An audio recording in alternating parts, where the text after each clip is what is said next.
رشتہ داری کو جوڑنا، اس کو رحم کہا گیا ہے۔ آئیے ذرا آقا علیہ السلام کے فرامین میں دیکھتے ہیں کہ رحم کیا چیز ہے، یعنی رشتہ داری کیا چیز ہے۔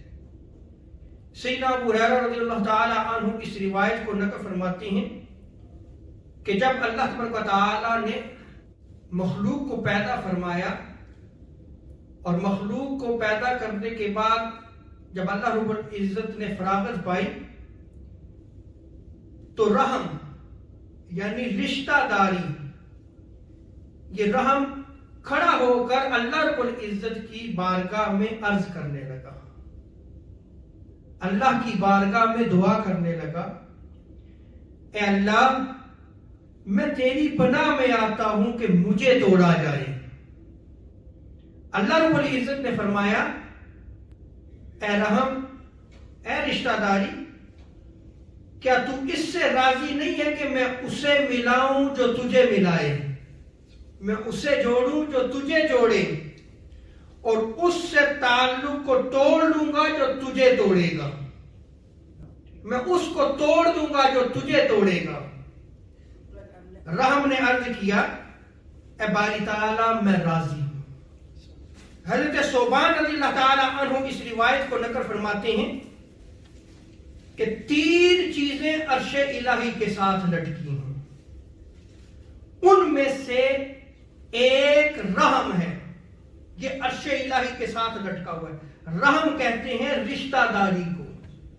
یہ رحم، یہ رشتہ داری دعا کرتی ہے، اے اللہ میں تیرا واسطہ دیتی ہوں کہ مجھے توڑا نہ جائے۔ اللہ اکبر۔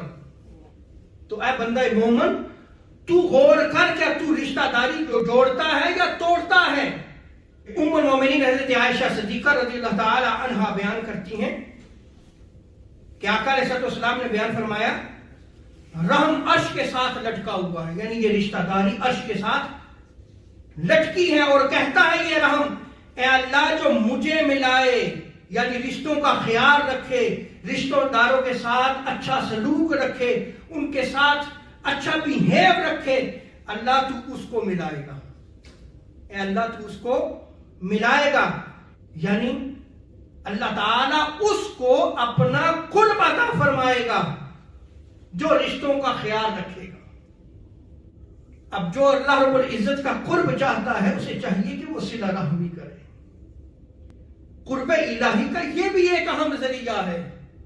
پھر آقا علیہ السلام نے شاہ فرمایا، وہ رحم عرش کے ساتھ لٹکا ہوا کہتا ہے کہ جو مجھے توڑے گا، رشتہ داری توڑے گا، اللہ تعالیٰ اسے قطع کرے گا، یعنی اللہ رب العزت اپنے قرب سے اس کو محروم کر دے گا۔